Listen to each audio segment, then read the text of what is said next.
घुटने तभी टेके जाएंगे, घुटने तभी टेके जाएंगे जब झुकाने के लिए सिर नहीं होगा, जब झुकाने के लिए सिर नहीं होगा। तो दोस्तों कैसे हैं आप सब? आई होप आप सब लोग बहुत अच्छे होंगे।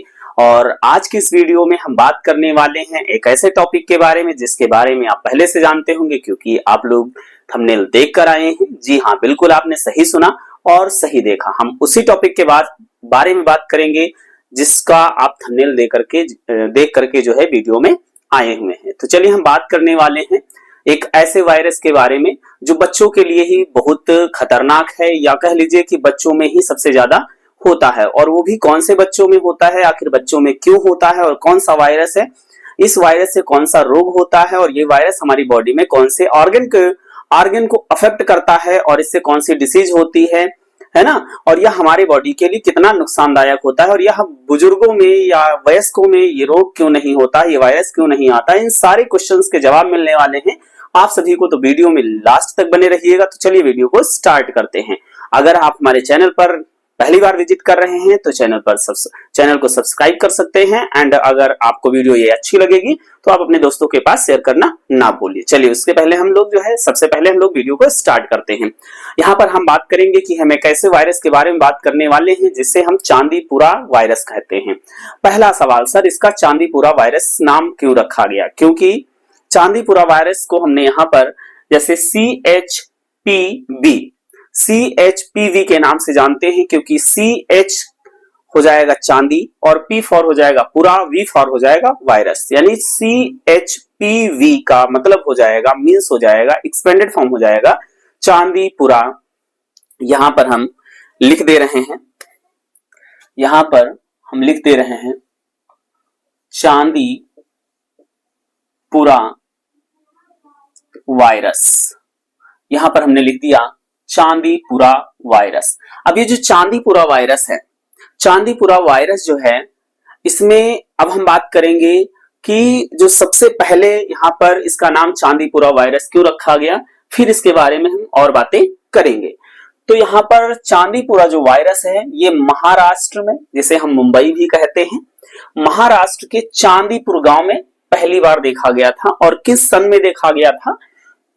1965 में, 1965 में। अब यहां पर कुछ दोस्तों, मित्रों और बच्चों के माइंड में ये क्वेश्चन बनता होगा, सर ये 2026 चल रहा है, आप 1965 में जब खोजा गया तो ये इसका जिक्र अब क्यों हो रहा है?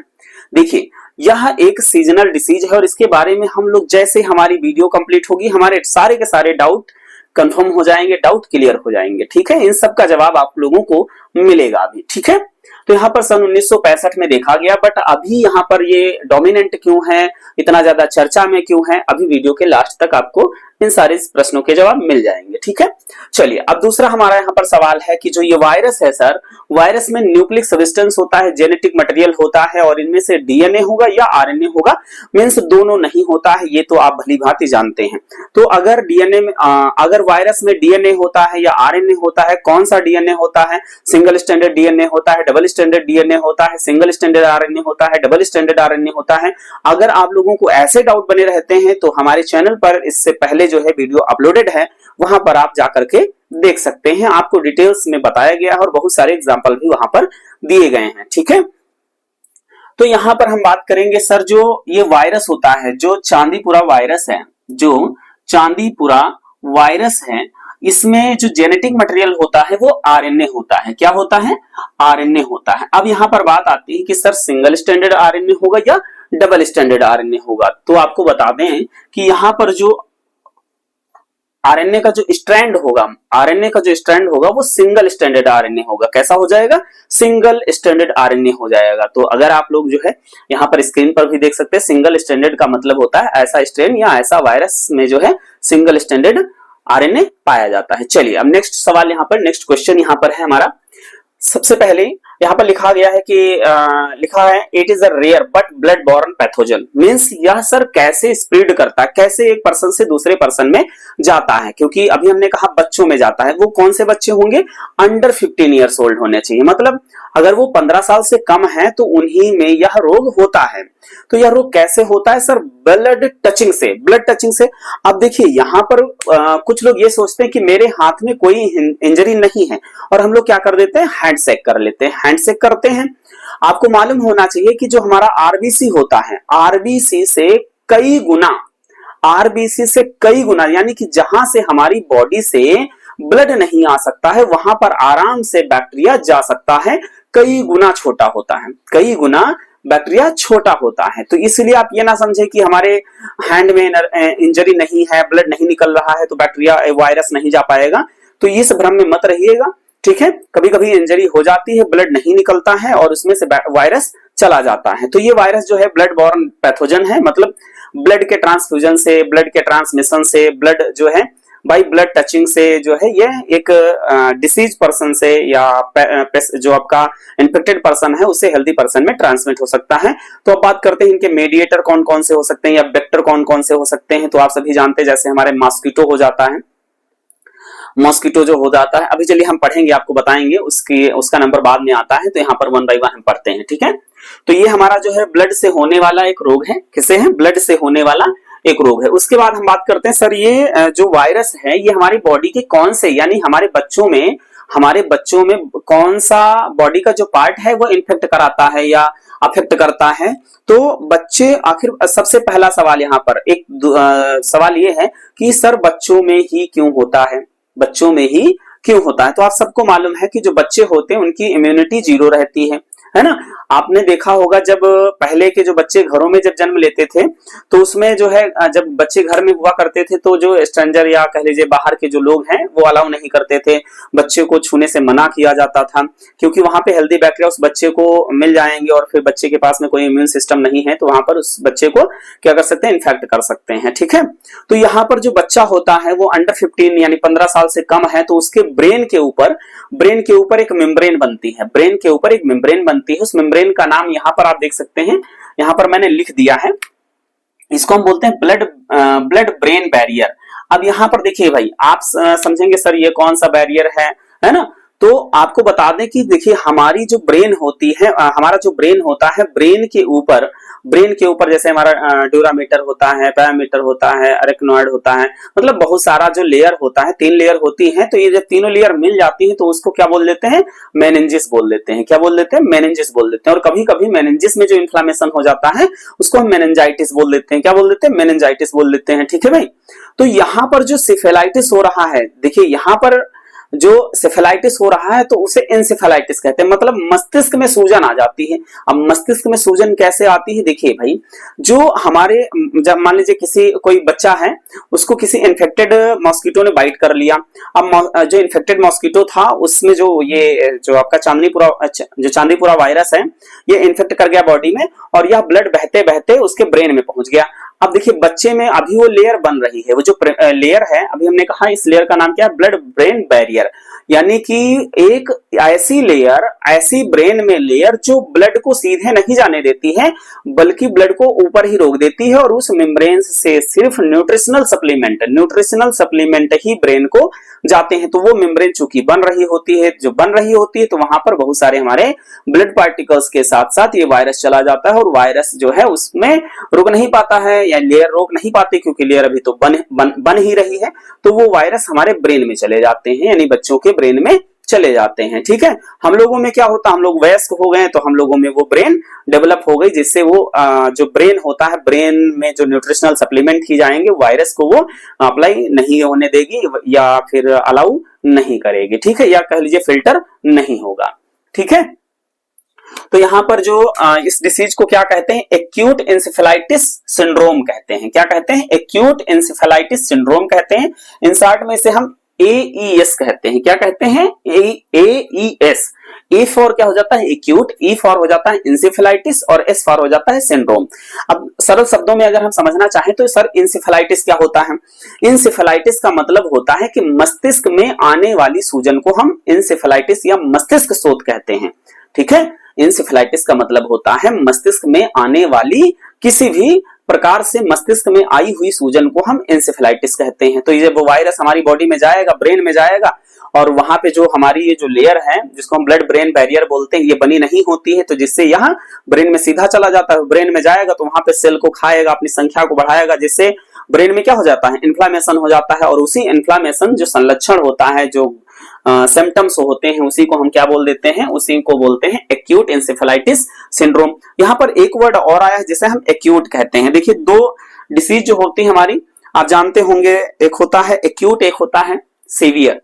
सीवियर का मतलब होता है काफी पुराना हो चुका है, बहुत ही गंभीर होता है, और एक्यूट का मतलब अभी हाल ही, बहुत जल्दी, यानी कि यहाँ इंसेफेलाइटिस सिंड्रोम है जो बाद में या बहुत जल्दी हो जाता है। और इसमें क्या हो जाता है, ब्रेन इन, यहाँ पर देखिए ब्रेन इन्फ्लामेशन, यानी मस्तिष्क में सूजन आ जाती है। और मस्तिष्क में सूजन जब आ जाती है तो ये बच्चों में ही जो है, बच्चों में ही होता है, और वो भी बच्चे अंडर 15 ईयर्स के जो होते हैं, 15 साल से जो कम होते हैं, उनमें जो ब्लड ब्रेन बैरियर लेयर जो बन रही होती है वो बन नहीं पाती है, जिससे ब्लड जो होता है, जो इन्फेक्टेड ब्लड है, वो वायरस को ले जाकर के रोक नहीं पाता और ब्रेन में चला जाता है वो वायरस। और वायरस जाएगा तो भाई क्या करेगा, लेयर को ब्रेन से अपना संख्या बढ़वाएगा, है ना, जिससे इन्फ्लामेशन हो जाता है।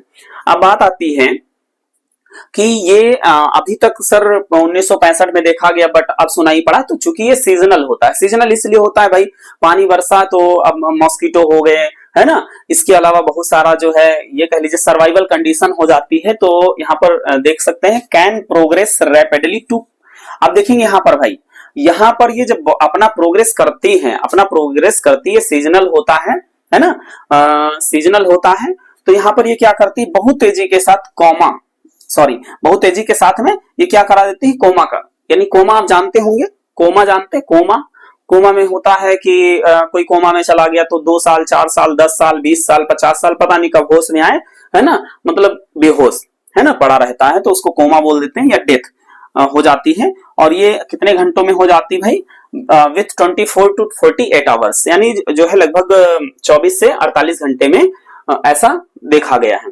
अब बात आती है कि सर कैसे फैलता है, तो इसमें एक विशेष प्रकार की मक्खी आती है, जिसे हम क्या कहते हैं, यहाँ पर इमेज में भी देख सकते हैं, जिसे हम सैंड फ्लाई कहते हैं। क्या कहते हैं, सैंड फ्लाइज कहते हैं। और इसके अलावा जो है, इसमें मेनली जो है कहा गया कि सैंड फ्लाई ही जो है इस डिसीज को, या चांदीपुरा जो वायरस है, इसको स्प्रेड कराती है, इन्फेक्ट कराती है, ट्रांसमिशन कराती है ना, सैंड फ्लाइज जो होती है, इसी को माना गया। फिर सेकेंडरी में आपका मॉस्किटो, टिक, लाइस वगैरह आ जाते हैं, जो ब्लड को सक करते हैं और दूसरे पर्सन तक पहुंचते हैं, ठीक है।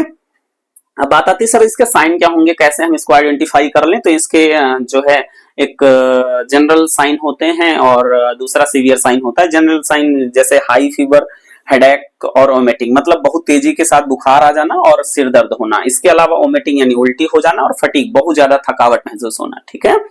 इसके अलावा जो सीवियर में हो जाता है भाई, सीवियर में क्या हो जाता है, सीवियर में बड़ी तेजी के साथ में जो न्यूरोजेनेटिकल डिसऑर्डर हो जाते हैं। न्यूरोजेनेटिकल डिसऑर्डर का मतलब होता है बड़ी तेजी के साथ न्यूरॉन जो है मरने लगते हैं, और न्यूरॉन भाई मरेंगे तो इसका मतलब है ब्रेन डिस्फंक्शन हो रहा है। ब्रेन डिस्फंक्शन हो जाएगा तो कोमा में चले जाएंगे, डेथ हो जाएगा, ठीक है।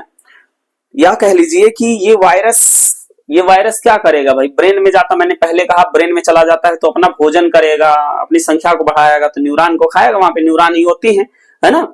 और आपको कमेंट में बताना है कि ब्रेन में न्यूरॉन के अलावा और ऐसी कौन सी सेल होती है जिसमें न्यूक्लियस पाया जाता है, और जिसके कारण जो है क्या हो जाता है, ब्रेन ट्यूमर होता है। उस सेल का नाम आप कमेंट में बताएंगे जिसके कारण ब्रेन में ब्रेन ट्यूमर होता है। क्योंकि आप सभी जानते हैं कि न्यूरॉन में जो न्यूरॉन होती है, नर्व सेल होती है, उसमें सेल डिवीजन नहीं होता है। तो ऐसी कौन सी सेल ब्रेन में पाई जाती है जो सेल डिवीजन कराती है या ब्रेन ट्यूमर कराती है। क्लियर है, ये आंसर आप जो है अपना जवाब कमेंट बॉक्स में देना ना भूलें। अब उसके बाद में हम बात करते हैं भाई, यहाँ पर देखेंगे कि जो लगभग जो न्यूरोजेनेटिकल डिसऑर्डर होता है, तो 21 दिन में लगभग जो है इसकी मृत्यु हो जाती है, या कोमा में, मतलब बहुत ज्यादा समय तक नहीं झेल पाता है कि साल 2 साल कोमा में पड़े रहे, है ना। 21 दिन में मृत्यु हो जाती है, बहुत ज्यादा न्यूरोजेनेटिकल डिक्लाइन देखने को मिल जाता है ना। बहुत ज्यादा जो है न्यूरॉन्स जो होते हैं मर जाते हैं। और ये बहुत बड़े पैमाने पर जो है, जैसे हमारा गुजरात है, राजस्थान है ना, इसके अलावा कई पड़ोसी राज्य कह लीजिए, है ना, अब भाई पड़ोसी राज्य तो उत्तर प्रदेश भी आता है ना, तो ऐसा नहीं है आ नहीं सकता, बिल्कुल आ सकता भाई। सैंड फ्लाइज को उड़ के ही तो आना है। कौन सी उसके लिए जो है दीवार है, कौन सी उसके लिए जो है कोई बाउंड्री है, बाउंड्री तो है ही नहीं भाई, अपना देश है, अपने देश के स्टेट है ना।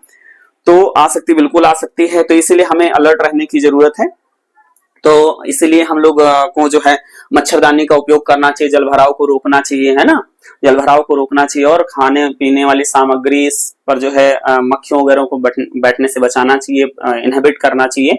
तो हाइजेनिक मोड जो है उसको अपनाना चाहिए। अब बात आती है कि इसको जो है अगर मान लीजिए हम आइडेंटिफाई करना चाहते हैं, डायग्नोस करना चाहते हैं, तो कौन से टेस्ट से पता चलेगा? उस टेस्ट का नाम एलिसा होता है। आप जानते हैं एलिसा या एलिजा कहा जाता है। और इससे जो है हम लोग क्या कराते हैं, पीसीआर द्वारा करवा देते हैं। ELISA is not a specific test, है ना, इट इज कॉमन टेस्ट। तो इसके हम पूरे नाम की बात करते हैं। तो एलिजा का पूरा नाम क्या होता है भाई? इसे हम क्या बोलते हैं? Enzyme linked